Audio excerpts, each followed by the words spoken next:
La jeune chambre m'a beaucoup apporté. Beaucoup. Ça a été un parcours très formateur. On se sent changé tout simplement parce qu'on a l'opportunité de côtoyer des personnes qui nous ressemblent. La plupart de mes membres de jeune chambre, ce sont des anciens scouts. Lucien Prévost, Elie Parcours et toute l'équipe. Et bien nous, on s'est rencontrés et on a dit qu'il faut bien faire quelque chose après. Et avant 40 ans, parce que nous avions un délai. La jeune chambre économique, pour nous, c'était l'objectif. C'était quelque chose qui nous intéressait. Il fallait le faire. On transcendait nos réserves et notre timidité pour pouvoir mener à bien une action jeune chambre. La jeune chambre peut vous donner des clés pour monter des projets sans être jugé, pour se tromper également. On nous apprenait à monter des projets, à monter des dossiers. C'est ça qui m'a plu en fait à la jeune chambre. C'est vraiment une école de formation, je vais dire de rigueur, et qui véhicule un certain nombre de valeurs. Tout ce que j'ai vécu à la jeune chambre était tellement extraordinaire et tellement puissant que ça m'a appris tellement de choses, ça m'a permis d'avoir tellement de contacts. Je ne sais pas si je peux hiérarchiser les événements. D'ailleurs, beaucoup de leaders en Guyane ou ailleurs sont d'anciens membres de Jeunes Chambres. Ils sont passés par cet organisme, par cette association. C'est une école de formation, une école de prise de responsabilité et du bénévolat, du don de soi. Il faut œuvrer pour la société dans laquelle on vit. Et la jeune chambre économique est un outil, un bel outil, l'un des plus beaux. L'école jeune chambre est très riche et très nécessaire. Et j'engage tous les jeunes à y aller d'ailleurs. Dans toute construction personnelle, humaine ou professionnelle, il y a des étapes qu'il faut franchir, il y a des paliers et on ne peut pas vouloir tout de suite. Alors on reproche souvent au président de ne pas écouter. Et là, il y a un amalgame, les présidents écoutent, mais après, ils décident. Donc, rassurer les membres sur tes dispositions à l'écoute et à prendre en considération tout ce qu'ils peuvent te dire, d'être disponible, même si la décision te revient en dernier lieu. Mais la nature humaine est ainsi faite qu'on se sent rapidement exclu ou bien parce qu'il ne va pas dans mon sens, il est contre moi. Donc c'est cette approche humaine et émotionnelle qu'il faut savoir gérer. La JC Cayenne, vous savez que le président fondateur, ça a été Robert Dedel, qui était un ami de mon père. Et bon, quand il a monté la jeune chambre, ça se passait à la chambre de commerce en face de la préfecture. C'était l'ancienne chambre de commerce qui se trouvait être à côté, en face de la poste principale, et en même temps, c'est à côté de l'ancienne régie départementale de l'eau et de l'électricité. On se réunissait au rez-de-chaussée et ce groupe d'amis, d'ailleurs, on a été pratiquement tous ensuite présidents, ça a fonctionné, j'avais 19 ans. Et celui qui m'a vraiment entraîné là-dedans, c'est André Baudin. Donc André Baudin a été le président avant moi, il était ensuite le président qui a suivi. Il faut compter 1962-63. En fait, à la jeune chambre économique locale, il y a eu deux vagues. Une première vague avec Dedel, Parfaite, Baudin, Prévost, Lucien. Alors, et quand nous avons repris, je t'avoue, on ne savait pas, déjà on ne savait pas qu'il y avait une première vague, on l'a su quelques temps après. Et j'avoue qu'on ne savait pas du tout ce qu'on y faisait. C'est une fois qu'on a eu les revues, on a dit, ah bon d'accord, alors on les commentaires, on les lisait en réunion, et puis on a fini par savoir ce que c'est, et puis bon, on s'est documenté, mais je te dis, après à un moment donné, nous étions On était costaud. Hein. Vous savez qu'à l'époque, on ne rentrait pas à la jeune chambre comme ça. C'était extrêmement... Ça s'est démocratisé. Beaucoup démocratisé par la suite. Mais au départ, c'était, je dirais, la jeune chambre formait les futurs cadres politiques sociaux du département. Faut bien comprendre, hein, la jeune chambre à l'époque, c'était vraiment quelque chose d'incontournable. Tous les politiques à l'époque étaient passés par la jeune chambre. C'était l'endroit incontournable pour apprendre, se former et puis aller après en responsabilité. Ce qu'il y a, c'est qu'à l'époque, on faisait beaucoup de formations à la jeune chambre. Beaucoup de formations qui amenaient les jeunes qui étaient membres de la jeune chambre à pouvoir prendre très rapidement des responsabilités. Moi, je peux vous dire, dans une réunion, je sais qui est passé par la jeune chambre. Parce que, bon, il ne coupe pas la parole, il lève le doigt, enfin bon, il y a un comportement dans le débat qui est un comportement, à la limite, qui permet le débat. La formation en jeune chambre a été quelque chose d'extraordinaire pour moi, hein, je le dis franchement. La jeune chambre, ça apporte une formation sur le comportement, sur la prise de responsabilité. La jeune chambre remplit pleinement son rôle, en fait. On n'en sort pas comme on en est rentré. Déjà, l'idée, c'était ce qui est important à la jeune chambre, c'est qu'on a bien sûr des missions et un engagement partagé à l'échelle internationale, mais qu'on a avant tout un ancrage local et territorial. Et donc, pour nous, c'était important, je dis nous, parce que c'était une équipe aussi constituée notamment de mon trésorier de l'époque, donc Jessie, et puis de ma secrétaire Angélique. Et donc pour nous, c'était vraiment important d'avoir un message local, qui est une histoire locale et qui montre que l'effort finalement, c'est une nécessité, mais finalement qui peut être joyeuse parce qu'on va se retrouver autour d'un événement festif et qu'on sera fier finalement d'avoir construit de manière collective une œuvre, un chantier, un Mayuri. Ce n'est pas un mouvement où l'on vient pour se servir. Ce qu'on acquiert, ça se fait au fur et à mesure et c'est vraiment au fil des années, je pense que cette expérience peut être vraiment capitalisée. Je pense qu'on a mené des actions qui ont quand même permis de rappeler à ceux qui avaient peut-être tendance à l'oublier que lorsque l'on dit que la jeunesse de la Guyane c'est une richesse et un potentiel, ce n'est pas que des mots. Ce projet de Tukushipan économique où on a réuni dans la salle plénière de la région à l'époque, c'était j'ai aujourd'hui des entrepreneurs, de jeunes porteurs de projets qui venaient des quatre coins de la Guyane. On a réussi à remplir la salle plénière avec de jeunes ambitieux, volontaires, entrepreneurs. Oui, je me rappelle très bien que beaucoup ne donnaient pas foi donc à ce projet et ont été étonnés à l'arrivée. La personne avec qui j'étais le plus en relation du point de vue jeune chambre économique, avec qui je suis en relation aujourd'hui encore, tout le temps, c'est Jean-Pierre Octavia on passait des heures ensemble à l'époque au téléphone, il venait chez moi, j'allais chez lui. On a fait beaucoup de belles choses. Les jeunes chambres économiques, la fédération UIOA, Union internationale de l'Orient à l'Amazon, mais c'est avec lui. On a fait beaucoup de choses. Il y a des personnes aussi comme Sylvain Napasson, qui étaient des personnes qui étaient très impliquées à ce moment-là. Il y a plein de personnes que j'ai rencontrées qui vont vraiment me laisser un souvenir important. On avait lancé une action qui était le livret des découvertes. C'était avec Alex Allen, qui était un membre jeune chambre. Et l'idée, c'était de faire découvrir la Guyane aux Guyanais. Pourquoi? Parce qu'on s'apercevait que les Guyanais ne connaissent pas leur territoire. Combien de Guyanais sont allés à Saïd? Combien de Guyanais connaissent Saint-Laurent? Combien de Guyanais ont été à Saint-Georges? Combien de Guyanais ont été à l'île du Salut? Il y avait un petit livret qui permettait, par exemple, si le ticket, le trajet Kourou, les îles du Salut coûtait 30 €, la personne n'avait que 10 €.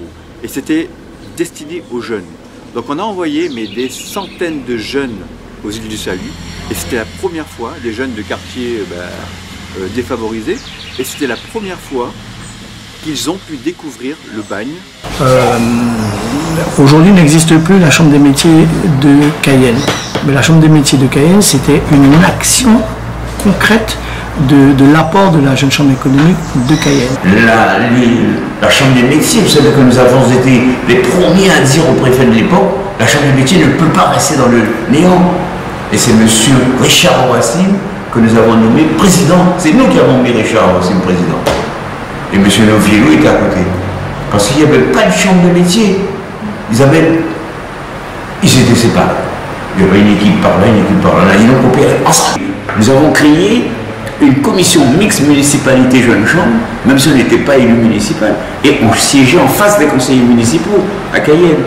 Et un nombre exact. Il fallait 6 conseillers et 6 membres jeune chambre en face pour qu'on puisse échanger. Et s'il y avait besoin de voter, on avait l'égalité des voix. Et si on avait la majorité, on l'emportait. Des fois, on avait 3-4 conseillers avec nous. On avait une écoute extrêmement forte des politiques pour pouvoir nous accompagner sur les projets. C'est nous qui avons créé, c'est nous qui avons demandé à la municipalité de nous donner ce moyen d'expression. Comment on se fait entendre si on n'avait pas ce moyen d'expression-là? Parce que là, les élus ne t'écoutent pas. Aujourd'hui, les élus n'écoutent pas. Parce que nous étions en réunion régulière. Le maire envoyait la convocation à la commission mixte municipalité jeunes gens. Moi, sous ma présidence, c'était le maire de la ville de Cayenne, c'était M. Boudinot. Et c'est sous ma présidence que la Jeune Chambre avait obtenu un siège au conseil municipal. On était reçus partout. Quand on voulait recevoir à la Jeune Chambre, on pouvait recevoir un président de région, un président de département, un préfet, et les gens venaient à la Jeune Chambre. On avait une écoute très très forte et un impact très fort sur le département.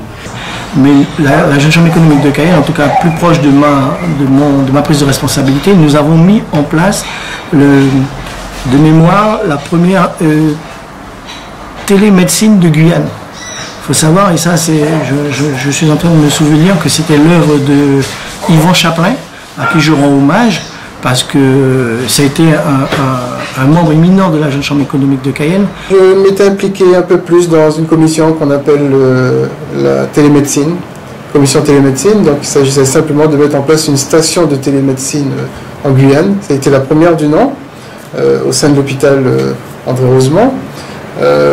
Donc quelque part la Jeune Chambre était un peu pionnière à l'époque, hein, et on a pu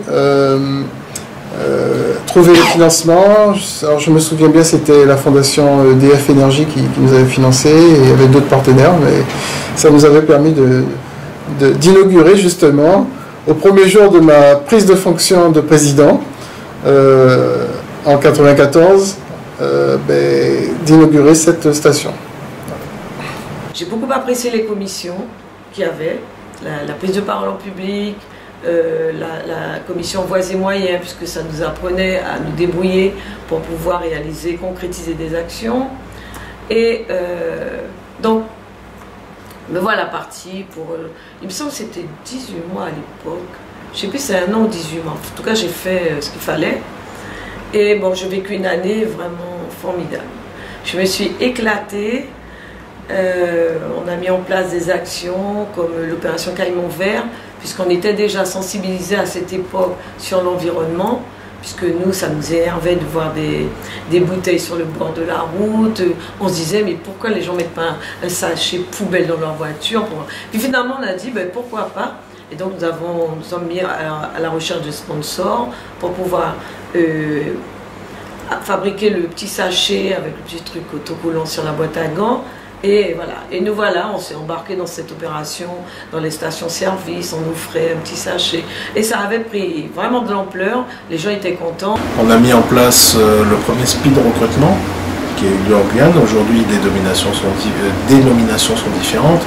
Aujourd'hui, on parle de job dating ou de différentes déontologies. Donc le principe, c'est qu'on a fait rencontrer l'offre et la demande, donc 120 employeurs, avec différents candidats.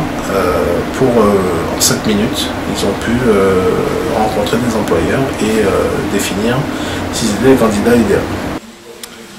J'espère que la jeune chambre économique de Cayenne durera encore très longtemps, et qu'on conservera toujours les valeurs qui sont celles de la jeune chambre, à savoir la camaraderie, l'importance du travail ensemble, l'importance d'avoir une vision pour son territoire, d'avoir un impact, de se donner. Et j'espère que à travers cette jeune chambre et à travers notamment celle de Saint-Laurent-du-Maroni, que beaucoup de jeunes auront l'occasion de se former, de se développer et de devenir les leaders de demain. La jeune chambre a été pour moi un accélérateur de compétences, si je peux dire ça comme ça. C'est-à-dire que ce mouvement, cette association a pu me donner les clés, les outils qui m'ont permis de pouvoir me développer, de pouvoir créer. Et puis aussi, j'ai pu trouver dans ce mouvement toute cette dimension humaine où on apprend à partager, où on apprend à se réunir pour un intérêt commun, pour l'amélioration de notre cité, comme on le dit. On apprend à faire avec les autres. On apprend à composer avec les autres et accepter que les autres sont différents. Je pense que ça a été un élément essentiel pour moi. Et quand nous sommes revenus de Cochabamba, quand nous sommes allés représenter la France ici en 1974, nous avons été avec une mission nationale parce que nous avions cette représentativité-là et le ministre de l'époque, qui était M. Olivier Sion, a reconnu la qualité exceptionnelle de la jeune chambre économique de Cayenne et nous a donné cette mission d'aller à Cochabamba représenter la France. Et voici du 29 juillet de 1994 à Cochabamba en Bolivie. Et à notre retour, on a en Martinique, à la Maison des Sports, à la place de la Savane, on a présenté notre rapport. Et Olivier Sion était dans la salle et on lui a dit, on ne comprenait pas comment la Guyane, qui a émis des billets de banque et qui a été reconnue sur le plan national et international, ne pouvait pas échanger un billet de banque Guyane en Bolivie. On n'était pas reconnu. Alors on lui a dit, il faut faire reconnaître le billet de banque de la Guyane sur l'ensemble du territoire français, parce qu'il fallait échanger à Paris même, et on payait une taxe pour l'échange du billet. Banque de la Guyane, il faisait Banque de France, pour acheter à Paris. Alors, au cours de cette réunion, Olivier Sion dit, je vais étudier le cas quand je rentrerai à Paris. Et quand il est rentré à Paris, il a supprimé le billet de banque de la Guyane. Et on les a transformés en billets anti-Guyane banque. Vous avez le modèle. Nous avons, écrit tout ça dans un document. Alors, on a oublié quelque chose. 76. L'année 76, c'est une année extraordinaire pour nous. Parce que personne, aucun Antillais peut dire que ce n'est pas nous, la Guyane, qui avons créé la fédération. Aucun. Parce que la fédération s'est créée ici, dans cette maison, dans ma maison. Là, nous avons innové, parce que ça n'existait pas en France. Il n'y avait pas de section de sénateurs. En France, ça n'existait pas. Nous avons été le premier pays, la première ONM dans l'ONM France, à mettre en place un bureau de sénateurs. Quand on a commencé à être 5, 6, 7, on a décidé un jour de mettre ça en place. Le premier président qu'on a désigné, ça a été André Baudin, et très rapidement il m'a passé la main. Et puis, voilà. Donc voilà comment ça s'est passé. On a décidé de faire ça. Et le premier président national qui est passé, Iribarondo, en 1992. il était passé et on l'avait reçu. Mais dans notre organisation, président, secrétaire, chef du protocole, trésorier, et on avait mangé, je le suppose ici, parce que je dois avoir les photos, avec toute la délégation, et il avait trouvé ça incroyable. Il avait dit, mais je n'existe pas, il y a bien l'association des sénateurs, mais il n'y a pas dans chaque région des sénateurs qui se réunissent régulièrement pour avoir des nouvelles de la jeune chambre et tout ça. Et il était parti avec ce concept-là, et c'est lui qui l'a développé. Quand il a été élu président mondial, il a lancé ça en France. On a fait une journée pour un métier. À l'époque, c'était quelque chose d'assez fou, quoi. Pour les jeunes, les accompagner, pour les mettre en situation pour leur métier futur. On a fait une journée pour alors on avait appelé production locale, mais sur le poisson. Mais ce qu'il faut bien comprendre, c'est qu'on faisait de A à Z. C'est-à-dire qu'on allait pêcher, les petits groupes, on allait pêcher, on prenait le poisson. Après ça, on le préparait, mais c'est les membres eux-mêmes, ou la famille, on préparait dans les différentes, en blaf, toutes sortes de poissons, grillés, etc. Et après, on faisait une journée où on invitait les gens à venir et faire des dégustations. Et c'était des journées qui étaient très, très prisées. Et là, j'avais lancé ça à mon époque, et c'était une journée extraordinaire. L'engagement qu'avait pris le Crédit populaire guyanais à l'époque, puisque la Jeune Chambre économique a été à l'origine, avec ses premiers membres actionnaires au Crédit populaire guyanais, Caisse de crédit mutuel, qui était une coopérative d'épargne et de crédit en 1969. Et les premiers, c'était Élie Marcourt, c'était Aubert Adrien, les premiers sociétaires. On a accepté de se mouiller, de payer, de prendre une action. Et l'action, c'était 1000 francs.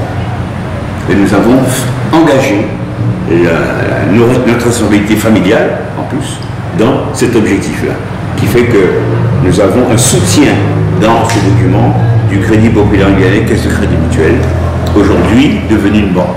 Et là, le deuxième du groupe Antilles-Guyane. Lorsqu'on veut travailler pour son pays, lorsqu'on veut améliorer ses compétences, lorsqu'on veut offrir la meilleure version de soi-même, s'offrir la meilleure version de soi-même, je pense que la Jeune Chambre est l'une des meilleures associations qui puisse exister pour y participer. Ça m'a fait prendre conscience que la Guyane, elle est à nous. Nous sommes jeunes. Il ne faut pas dire tout le temps qu'est-ce que nos parents ont fait, pourquoi on récolte ça. Mais il faut dire aussi qu'ils ont été acteurs. Ils sont actuellement acteurs. Et nous devenons acteurs aussi de notre société. Nous devenons acteurs du changement. Je pense qu'il faut qu'on abandonne les discours où le c'était mieux avant, où à mon époque c'était.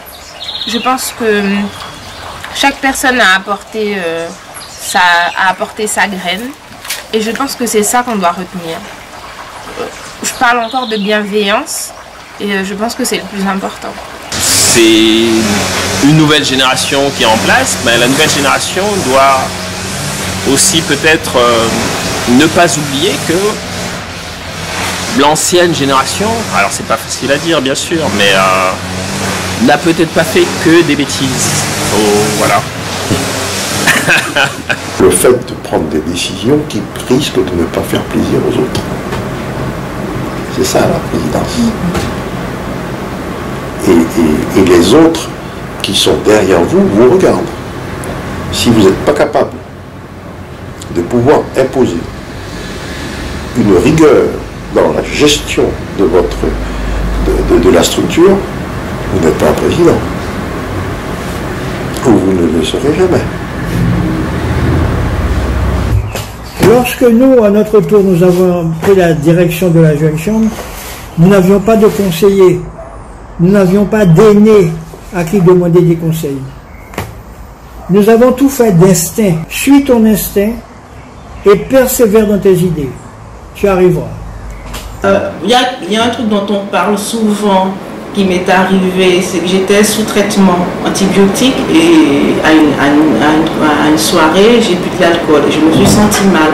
On était à Lyon, on était au Palais des Congrès de Lyon et je me suis sentie mal.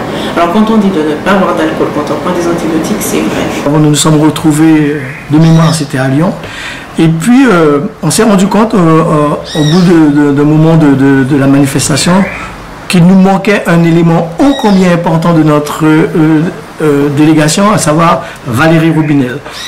Je me suis sentie mal et donc je me suis levée de table, j'allais me rafraîchir au vestiaire et je suis rentrée dans l'amphithéâtre pour me poser. Et en fait, je me suis endormie dans l'amphithéâtre. La moquette, c'est une belle moquette bien épaisse. Je me suis endormie dans l'amphithéâtre et en fait, ce qui m'a réveillée, ce sont les aspirateurs le lendemain. On s'est tous mis à la rechercher, mais enfin Valérie, et là je lui témoigne toute ma gratitude, avait tellement travaillé, c'était tellement donné pour que nous puissions réussir donc, dans notre présentation et autres, qu'elle s'était tout simplement endormie et nous on s'était pendant des heures mis à la chercher et on l'a retrouvée, tout ébahi, tout surprise. Elle s'était endormie tout simplement dans un coin.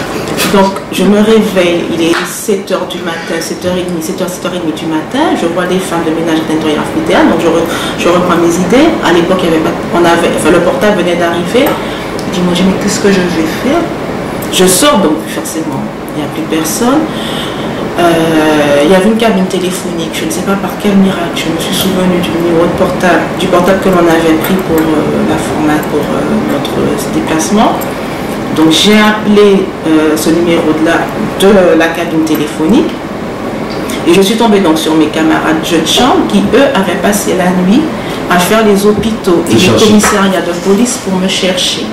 Et quand je les ai appelés, ils se demandaient est-ce qu'il fallait appeler mes parents pour les informer de la situation. Et franchement, ça c'était un des moments grandioses parce que on était vraiment inquiets et en même temps ça s'est terminé comme on a toujours su le faire, donc dans la camaraderie, dans les fous rires et puis dans le plaisir de se retrouver surtout. J'ai fait deux rencontres, que je vais dire deux rencontres d'amour. Donc Valérie Robinel et Adrien Aubin. Et là, je suis un peu émue parce qu'il y a quelqu'un, mais qui n'est plus là, et qui est Alex Allen, qui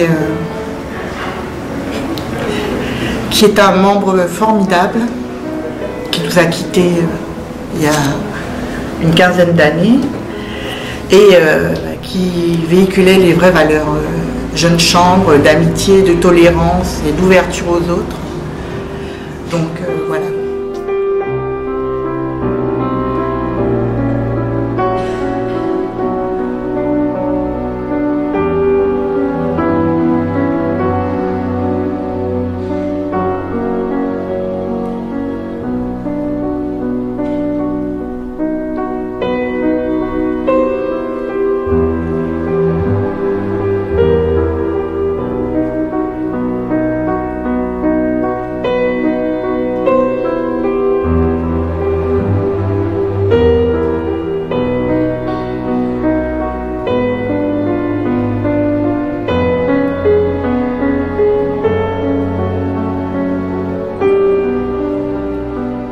Merci de l'honneur que vous nous faites, nous les présidents passés, et merci de cet honneur-là. C'est toujours gratifiant qu'on vienne nous demander un témoignage, parce que c'est vrai que c'est une part de notre vécu, de notre expérience. Attends, que je me souviens de mon meilleur. Allez, pareil. Mais tu fais quoi là? T'enregistres mon père? Oui. T'es habillé comme là? Mais moi je ne savais pas ce qu'elle venait. Mais tu peux mettre un t-shirt, un autre polo. Non, mais écoute. Non, il est chez lui. On a fait des heures. Le temps de mettre un autre polo, pas n'importe quoi. Ça passe à la télé. Et alors, mais non, mais écoute. Moi, tu te fais engueuler par tes filles encore. Ça, mes filles, mais écoute, moi, écoute, j'ai déjà commencé comme ça. Oui, mais. S'il n'y a que du bonus au niveau de la chanson. Donc je vous invite à y aller.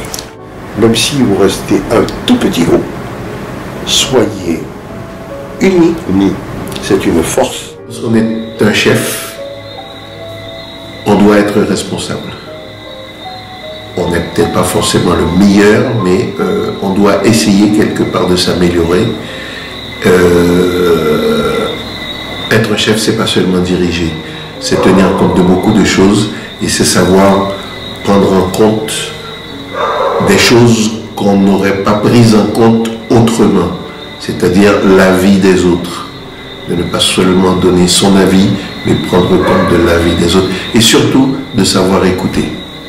Mais de savoir aussi être ferme et de savoir parler aux autres, sans les brusquer, sans les amoindrir. Voilà. C'est fini. Voilà. On peut beaucoup. Je peux dire une anecdote sous ma présidence.